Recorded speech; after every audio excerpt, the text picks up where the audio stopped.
Bună, dragilor, vă place focaccia? Dacă da, stați cu mine să facem împreună. Punem în bol apă, drojdia, mierea și uleiul de măsline.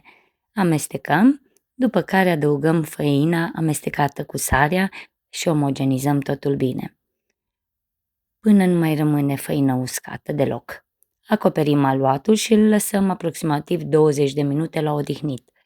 Apoi, facem 3 serii de împăturiri, exact ca la pâine, la intervale de câte 20 de minute, cu mâinile unse cu ulei bine.